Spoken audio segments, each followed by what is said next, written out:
मैं धन्यवाद की विधानसभा ने मुझे जिता कर भेजा। उसी प्रकार से लोकसभा के अंदर उदयपुर से हमारे पड़ोसी थे मन्नालाल जी रावत को भेजा था और वह भी आदिवासी परिवार आदिवासी सर्टिफिकेट से वहां गए थे।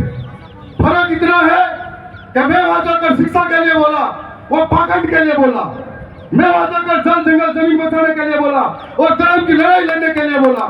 फर्क इतना है कि हमने अधिकार की बात करी, वो हमारे समुदाय को लट मरवाने की बात करी। फर्क सिर्फ इतना है, वो उसने धर्म की लड़ाई लड़ी, हमने नौजवानों के पीढ़ा को आगे ले जाने का काम किया और आज इस लड़ाई को आगे ले जाने का हम काम कर रहे हैं। लेकिन आज जनता सब देख के रूप में सबसे पहले मैं अपने पुरखों को नमन करते हुए यहाँ पर उपस्थित अपने हक और स्वाभिमान की लड़ाई लड़ने वाले तमाम नौजवान युवा साथियों, माता बहनों और हमारे विधायक साथी, हमारे लाडले सांसद साहब, आप सबका इस लड़ाई में जोहार स्वागत है। आज ये एक आम सभा ही नहीं है, बल्कि एक हमारे स्वाभिमान और हक की लड़ाई है। और ये हक की लड़ाई और स्वाभिमान जिस प्रकार से अभी मेरे से पूर्व वक्ता ने कही थी कि हमारे पुरखों ने ये लड़ाई लड़के ली थी और उस वक्त हमारे पुरखों ने बलिदान दिया, शहादत दी और कई संघर्षों के बाद में हमें यह संघर्ष मिला, ये मेहनत मिली। और आज हमारी ये पीढ़ी है जो अपने अस्तित्व और अधिकारों की लड़ाई को बचाने के लिए यहाँ पर एकत्रित हुए। हमने शुरुआत की थी बांसवाड़ा से होते हुए उदयपुर तक आए। आज पिछले सत्र के अंदर जब राजस्थान की विधानसभा चली थी तो राजस्थान की सबसे बड़ी महापंचायत में मैं और मेरे साथी विधायकों ने और हमारे सबके लाडले सांसद साहब ने दिल्ली के अंदर भी और राजस्थान की सबसे बड़ी महापंचायत के अंदर भी बेरोजगारों को लेकर बहुत बड़ी चिंता व्यक्त की थी। हमें मालूम है कि प्रदेश की सरकार जिस प्रकार से बड़े बड़े वादे करके सरकार सत्ता में आई, तब कहा था कि युवाओं के लिए खूब भर्तियां निकालेंगे। आज बेरोजगारी दिनों दिन बढ़ती जा रही है और एक 1.5 लाख भर्तियों की बात कही थी। 1.5 लाख भर्तियों की बात करने के बाद में आपने यह स्पष्टीकरण नहीं किया था कि कौन सी भर्तियां कितने कितने पद वर्गीकृत किए जाएंगे और अनुसूचित क्षेत्र के अंदर किस प्रकार से भर्तियां की जाएगी। लेकिन आपने झूठे वादे करके इन नौजवानों को फिर से गुमराह किया, उनके सपनों पर पानी फेरा और उसके बाद में आपने अलग अलग नियम लागू किए, भर्ती के अंदर नॉर्मलाइजेशन किया। अब ये उस नौजवान की पीड़ा है कि वो भी और इधर का नौजवान भी हो एक साथ तैयारी करेगा। तैयारी के बाद में कोई अलग शिफ्ट में है तो कोई अलग शिफ्ट में है और उसके बाद में नॉर्मलाइजेशन के अंदर पहली शिफ्ट वाले को 20 नंबर कम और दूसरी शिफ्ट वाले को 30 नंबर ज्यादा। आखिर ये अन्याय किस प्रकार से और आखिर कब तक सहा जाएगा। दूसरी ओर हम लोग अनुसूचित क्षेत्र के अंदर से आते हैं, हम आर्थिक रूप से कमजोर हैं, हम लोग महंगी महंगी कोचिंगों में फीस भर के नहीं जा सकते हैं और हमारा धरातल हमारा परिवार कमजोर है। बड़ी मुश्किल से आगे आकर पढ़ाई करके आगे बढ़ते हैं। मैं भी उदयपुर के मौलाना सुखाड़िया यूनिवर्सिटी में पढ़ा हूँ और इसी उदयपुर में कई बार मजदूरी करके अपनी फीस भरी है। तो मैं एक पीढ़ा नौजवानों की समझता हूँ। आपने क्राइटेरिया लगा दिया 40%, 30%, 35% और उसके बाद में एक बड़ी साजिश कर दी कि इतने क्राइटेरिया के बाद में हमारे लोग इन भर्तियों से वंचित रह जाते हैं। जब इन भर्तियों से वंचित रह जाते हैं तब आप बैकलॉग के पद नहीं भरते हो और मजबूरन हमको सड़कों पे आंदोलन करने उतरना पड़ता है। और जब सड़कों पे आंदोलन करते हैं तो ये तानाशाही सरकार, अंधी बेरी और गोंगी सरकार अनुसूचित क्षेत्र के बेरोजगारों के ऊपर लाठियां चलवाती है, गोलियां चलवाती है और काफी डूंगरी जैसे कांड करवाती है। इसलिए मैं कहना चाहता हूँ कि एक नौजवानों को हमको एकत्रित होकर लड़ना पड़ेगा, अधिकारों की रक्षा करनी पड़ेगी जिस प्रकार से हमारे पुरखे लड़े हैं। आज बेरोजगारों की बहुत सारी पीड़ा है। हमने राजस्थान की विधानसभा के अंदर यह कहा था कि जिस प्रकार से पूरे राजस्थान के लिए आप भर्ती तो निकालते हो, लेकिन टीएसपी के अंदर अनुसूचित क्षेत्र के अंदर हर बार धोखाधड़ी होती है।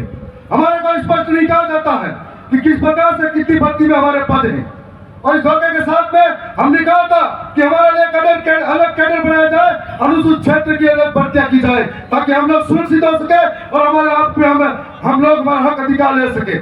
मैं राजस्थान की सरकार के भीतर और भी कई सारी बातें रखी थी, हमारे साथियों ने भी रखी थी और हमें गर्व है कि मैं मेरी विधानसभा के कार्यकर्ता वहां की जनता का धन्यवाद करूंगा कि आदिवासी सर्टिफिकेट से विधानसभा के अंदर गया।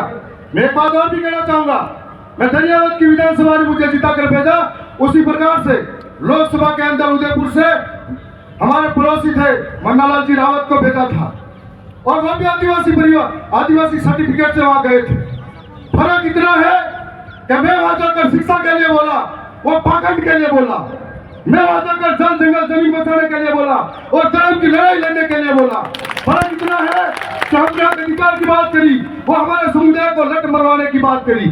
फर्क सिर्फ इतना है, वो उसने धर्म की लड़ाई लड़ी, हमने नौजवानों के पीढ़ी को आगे ले जाने का काम किया और आज इस लड़ाई को आगे ले जाने का हम काम कर रहे हैं। लेकिन आज जनता सब देख रही है, अपनी पागलपंथी की आदत बढ़ गई है कि जो लोग उसके साथ रहे उन्हें जंगलों से विस्थापित करने की बात करने लगे। हमारे 84 के लाल राजकुमार जी जब दिल्ली की संसद के अंदर पूरे देश के लिए गरजते हैं तो उन्हें इतना चिड़चिड़ापन हो जाता है कि आज आए दिन कई तरीके की बातें रखते हैं। राजस्थान की सरकार के अंदर भी, और ये देश की सरकार है जो बीजेपी की सोच है, जब जब हम हक के लिए बोले हो तो आदिवासी को मारने की बात करी हो या नक्सलवादी के ठप्पे लगाए गए हैं। आने वाले समय में एक एक नौजवान इस बात को समझ रहा है, एक एक नौजवान इस बात को देख रहा है। मैं उदयपुर संभाग के अंदर जो टीएडी विभाग है, हमने इस घोटाले को उजागर किया था कि टीएडी विभाग बना था आदिवासी बच्चों के उत्थान के लिए। जो गरीब बच्चे हैं हॉस्टल में पढ़ेंगे, पौष्टिक पोषण मिलेगा, लेकिन किस तरीके से भ्रष्टाचार चरम पर है और किस तरीके से भ्रष्टाचार इन मंत्रियों के अंदर और इस राजस्थान सरकार के जितने भी अफसर है उनकी नस नस में भरा हुआ है। और इस तरीके से कटिया पोषण हम बच्चों को वितरित करते हैं। पता नहीं कौन सा पाउडर का दूध एक नहीं है, जो गाय भैंसों का चरा के दूध पीता है उसको घटिया सामग्री इस्तेमाल करते हैं। जब राजस्थान की विधानसभा के अंदर मेरे 4 साथियों ने हमने प्रदर्शन किया था तो आज उनकी नस दबाने के लिए राजस्थान के सरकार ने उनके जांच बैठाने का कार्य शुरू कर दिया है। मैं यह भी कहना चाहूंगा, उदयपुर संभाग के अंदर बहुत सारे ऐसे अधिकारी हैं जो इन बीजेपी के लोगों के इशारों पर काम करते हैं। कभी कभी मुझे लगता है सरकार तो पर्ची से भरी थी पर कुछ अधिकारी भी पर्ची से भरे हुए ऐसा लगता है। और आज कहना चाहूंगा कि जो अभी उनके इशारों पे चल रहे हैं, संभल के रहना, अगली सरकार किसकी बनेगी ये हमारा आपका बाप तय करेगा और आने वाला समय नजदीक है। मैं यह भी कहना चाहूंगा कि आदिवासी इलाके के अंदर जो आदिवासी वन अधिनियम कानून बने नहीं, वन में रहे, जंगल में रहे, जब ये जंगल में कानून बने नहीं, उससे पहले से इस जंगल में रहे, इस जमीन पर रहे, जब इस देश का नाम भारत नहीं था, जब संविधान नहीं बना था, वन अधिकार कानून नहीं बने थे। लेकिन आज बाहरी कंपनी को आपके फायदे के लिए अंदर घुसा रहे हो, आदिवासियों का बेदखल कर रहे हो, आदिवासी माफ नहीं करेगा और आदिवासी को बेदखल कर रहे हो। यदि बाहरी कंपनी को जमीनें दे सकते हो तो क्या इस आदिवासी जंगल में रहना उसको नहीं दे सकते हो? वन अधिनियम 2006 जिसके अंदर फरवरी 2019 को कोर्ट का जजमेंट था कि अधिनियम के तहत आदिवासी को पट्टे दिए जाए जो आदिवासी वर्षों से जंगल में रह रहा है और हम आदिवासी जंगल को नुकसान नहीं करते हैं। झूठे नारे लगाने वाली सरकार, पेड़ लगा के सेल्फी लेने वाली सरकार आज पूरे पूरे जंगल को आग से आग के हवाले कर रही है। और आज ये कहना देना चाहता हूँ कि कई ऐसी बात है जो आदिवासी अब पढ़ा लिखा है, समझदार है और समझ रहा है, आने वाले समय में एक एक बात का जवाब दिया जाएगा।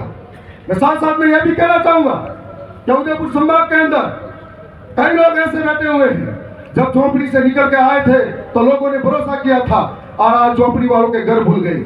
उन झोपड़ी वालों को फिर से उनकी बस्ती में बैठाओ और वो कैमरामैन जिन्होंने वो झोपड़ी का फोटो दिखाया था, एक बार फिर से जाओ, घर के पीछे 3 मंजिला इमारत खड़ी हो रही, वो भी फोटो दिखा के आओ।